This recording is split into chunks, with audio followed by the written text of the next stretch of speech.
As an entrepreneur, Pavel made his first million before the age of 21 and successfully launched, scaled, and exited many brands, including Orange Theory Fitness in 7 locations.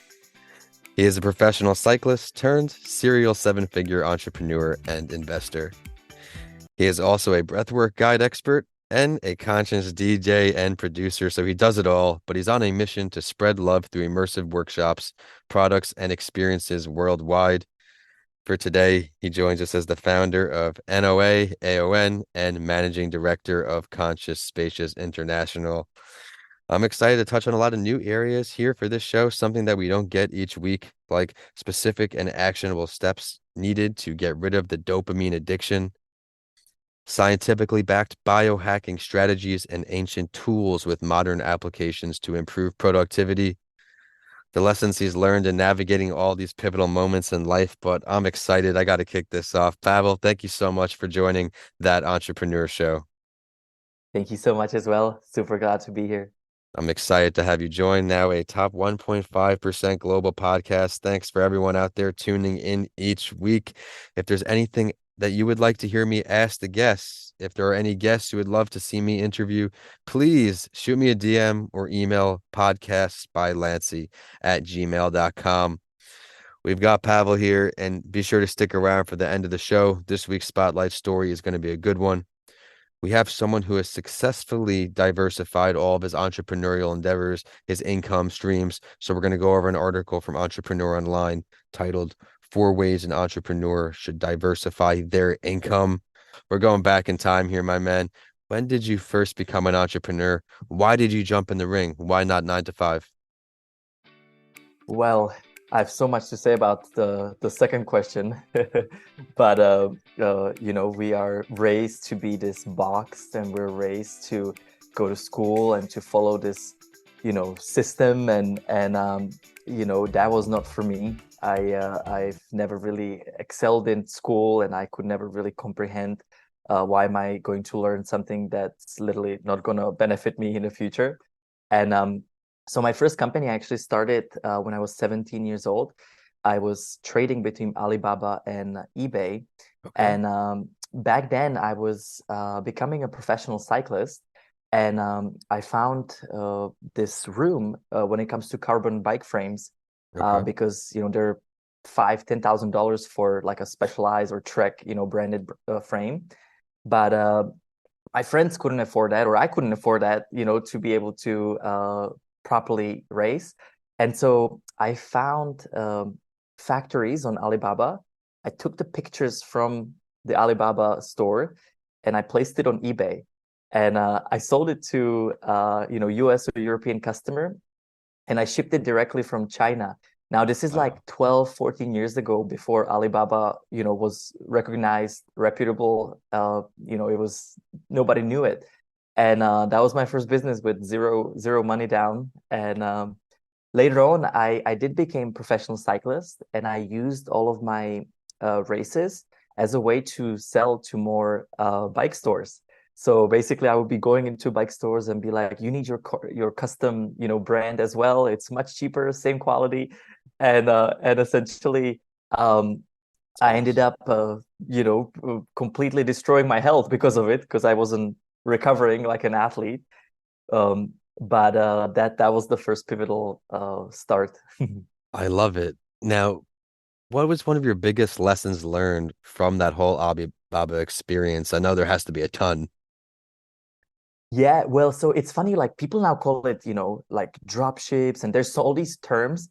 Like I didn't know any of this. I was just like, it just intuitively felt right, like to have a product and take a risk on shipping something, right? So I think it's funny that I didn't necessarily, have any of this knowledge, but what I learned from it was the simplicity. I mean, my dad gave me an option. You either go to school and your life is paid for, or you go do your little cycling thing, and you're gonna have to figure it out.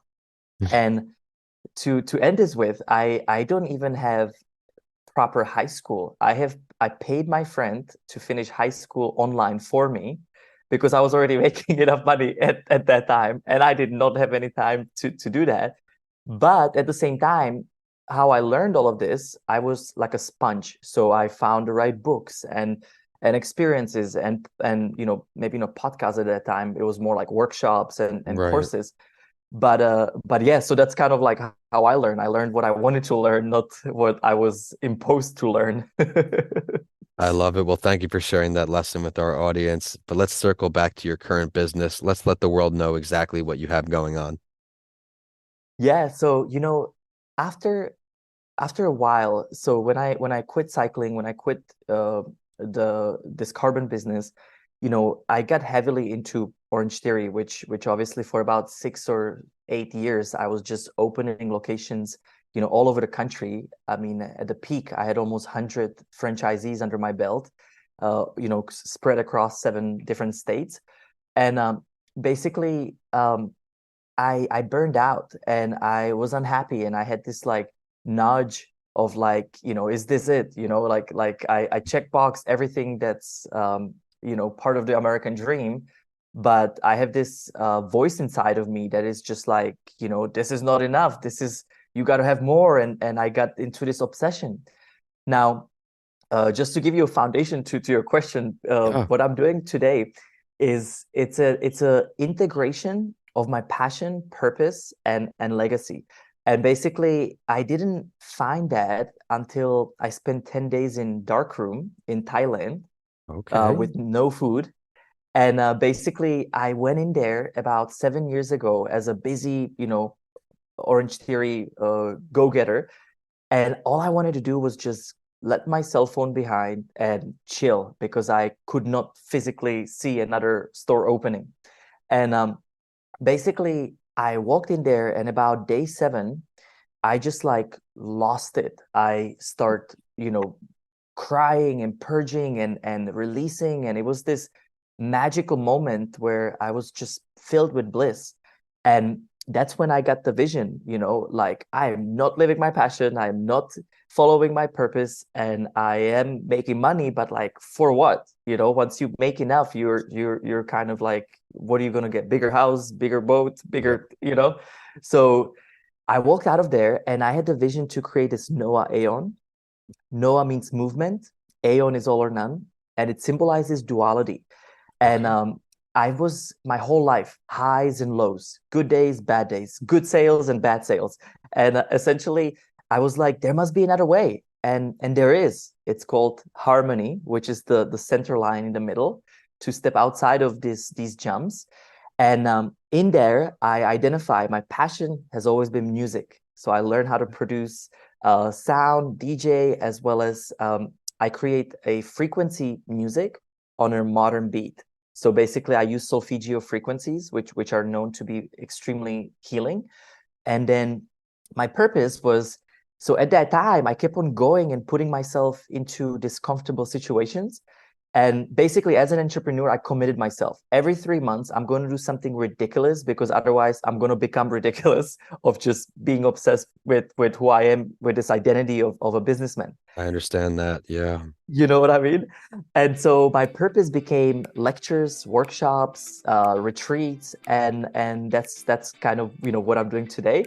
And then the legacy, I was like, how am I going to make money with this, but yet still do good, do something purposeful in the world, so I don't feel burned out again. And so that's when we built, conscious products. We invest into startups and help other brands that are here for the greatest good to bring these practices and scale into their business. You mentioned something very interesting there. Until you overwork yourself, where that dopamine addiction, those dopamines, they're flowing. I touched on it in the beginning. Let's talk about maybe some specific and actionable steps that you can offer to our audience to get rid of that dopamine addiction. Yeah, so there has been a very simple process, but yet for entrepreneurs, very hard. I Right. call it the process of unhooking. And what that means is we have to unhook completely out of everything and everyone in order for us to realign, where are we going? What do we want to do? And it's ironic because we do that for our businesses, right? We have a goals, we have a plans, follow through, projections. I mean, we're so good at that on a business side. but we fail at that on a personal side as well as a lot of times relational sides. And so, my relationships were failed. I mean, I got divorced, Mhm. I hurt so many people in this process. Myself was hurting and my business was thriving. And so that is not, equal balance. So what I do today, something that anybody can adapt, it's so easy.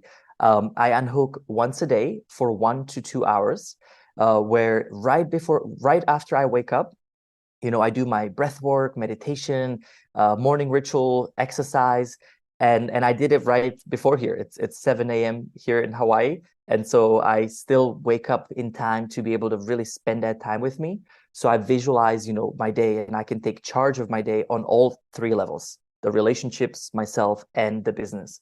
Now, once a week, I take a full day off, completely turn off everything, computers, cell phones. I mean, I'm on my own, preferably the first part of the day completely, not even partners, nobody, because otherwise, you continue living somebody else's life. Somebody keeps on reaching for you, and somebody keeps on needing something from you, and it's you need to replenish, right? Restore.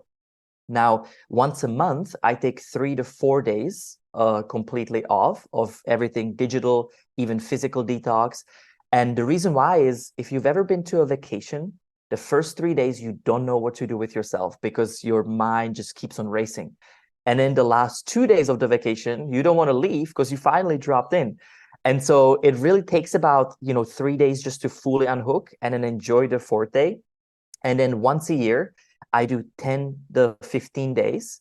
And so for me, I go yearly to dark room. I spend 10 days in complete darkness with no I like food. that. And but it doesn't have to be obviously this extreme. I mean, you can go and rent a cabin, or you can go just anything that's like self-driven, self-nourishing, replenishing, and manifesting too. So like I literally create the same goal, same projection, same structure for my relationships, for myself, and for the business. So everything is always in line, everything is always integrated. And I always know one thing that is hurting, it will hurt everything else as well. One little bottleneck can disrupt the entire sequence. Would you agree with that? Yes. I think that you're doing a great job for our audience right now. You're giving so many firsthand experiences. And now that you've had all these experiences, people often think of entrepreneurship as this luxurious lifestyle with no stress, the Jeff Bezos, the Elon Musks, but it's not always sunshine all day. What are some of the harder areas or challenging spots in entrepreneurship that you experience that we can reciprocate to our audience to help them battle that same challenge? Yeah, so for me it was the obsession. Like that was definitely, and I think a lot of people can get obsessed, especially in the startup phase, and Right. and rightfully so. I mean, there's fear of, running out of cash, and I was there. I mean, I ran completely out of cash. 3 years after I made all these millions, I completely everything was gone, I've been and there too. Putting it all back in, it's the game. right, yeah, but it made me so much stronger, but also it realigned me into what I actually want to do. So the one biggest lesson is if we're just starting anything because we want to make money and we want to have a business and better life, nothing wrong with money, nothing wrong with any of it. It's Hmm. just going to run its course. And you and all of us, we have this deeper reason why we came here. We didn't come here, just to be basically slaves to the system, because all that is, it's like you can play the game or you Hmm. can be the actor of the game. And Yes. so identifying, what is your passion, what is your purpose, so you can integrate it into the legacy or the business that you're doing. I find that absolutely amazing because never ever it will feel like a hard day because it's always the days you choose. Now, our life is made up of choices and consequences, right? And it's actually quite simple in this flow, but we sometimes get so bottled into that day or that issue, that problem, that we don't zoom out enough to be able to kind of see the long trajectory where it's actually going. And Hmm. that's what the unhooking is for. We got to like zoom out and be like, hey, this is just a short little cycle that I'm going through that I can either learn through or keep on repeating the same cycle over and over again because I'm blindfolded to where it's coming from. Avoiding those vicious cycles, unhooking each day. I really like how you put that there. We're just taking the intentional time to step back and regroup, refocus, and it does pay major dividends. I was someone who experienced burnout very young, and I was go, go, go, go, go. I learned the value of taking breaks each day, taking a day off. I often shared this too. In the past, my off day is to watch the Jets, so it wasn't always good for my mental health because they would usually have losses. But now we have some new team coming in this after this off season, a lot of additions, so we'll see. But we could have a whole podcast just on that. Right now, let's hop into this week's spotlight story, everyone. It is from Entrepreneur Online. 4 ways an entrepreneur should diversify their income. We're going to go over a little bit, then bring back on our guest of honor today. Financial survival of the fittest. It is not the strongest of the species that survive. It is the one that is the most adaptable to change.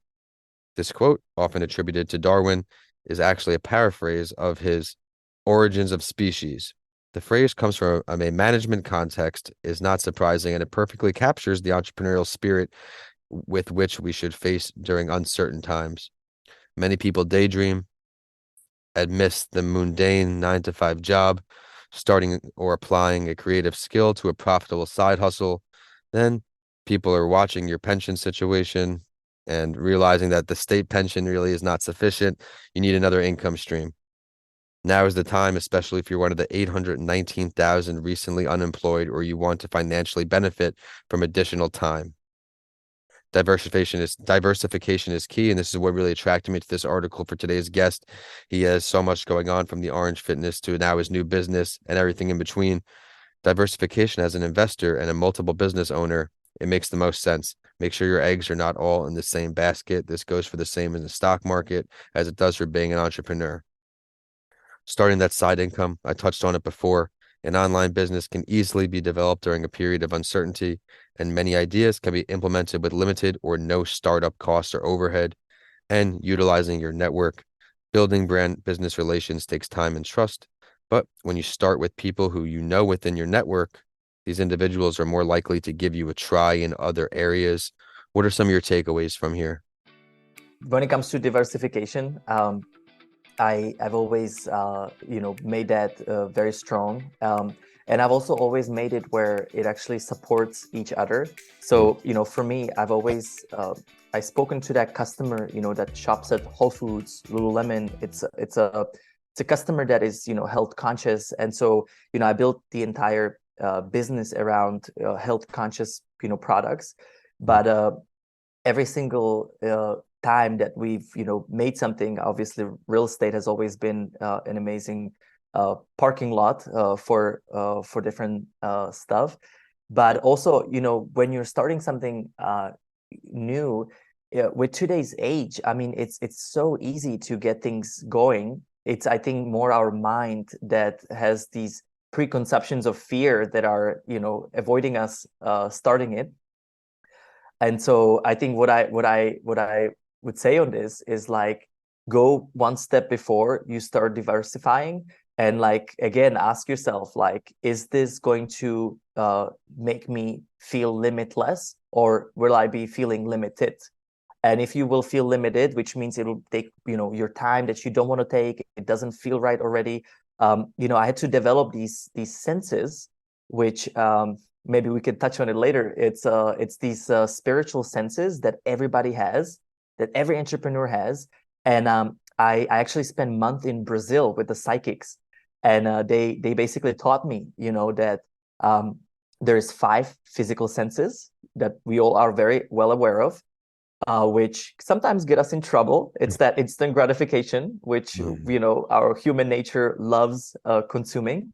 But then there's 4 spiritual senses, and this is that inner voice. So everybody has these voices in our head, and one voice is the busy monkey brain that's limited. It only knows things from the past, projects into the future.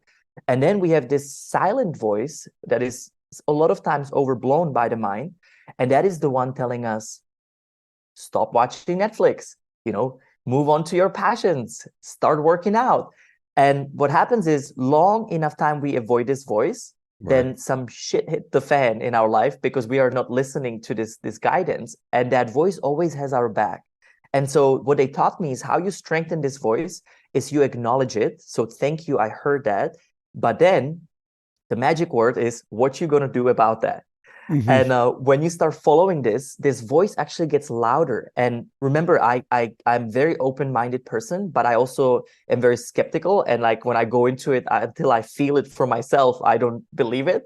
And Right. so then this voice starts getting louder and louder. And now all of a sudden, I'm streaming from this limitless information that maybe hasn't been created yet. And so that's the spiritual gift number one. Number two is your seeing. Some people call it the inner seeing, third eye, vision, whatever we Right. call it. The visionaries of the world, right? When you are starting a business, maybe 6 months from now, you're creating a business plan that is streaming from some other place. You are literally, it's your intention that is speaking to you. And yes, we can create businesses out of just data.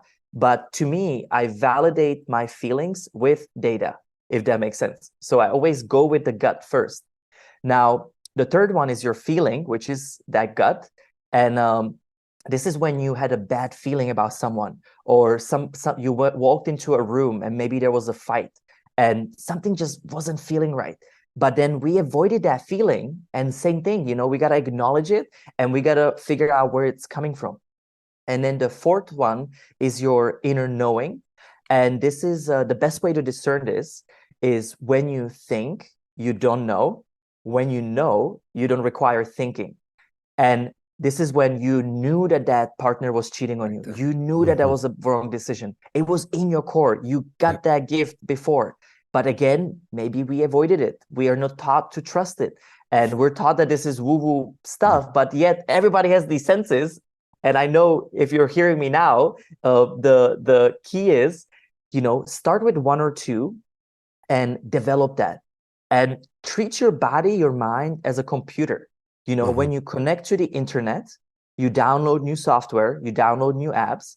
And for us, it's connecting to the internet, which is through silencing, slowing down, maybe sound frequencies, music, anything that will change your brain waves from the busy, busy beta, overthinking mind, into that alpha or theta, which is the flow state or the creative, mind.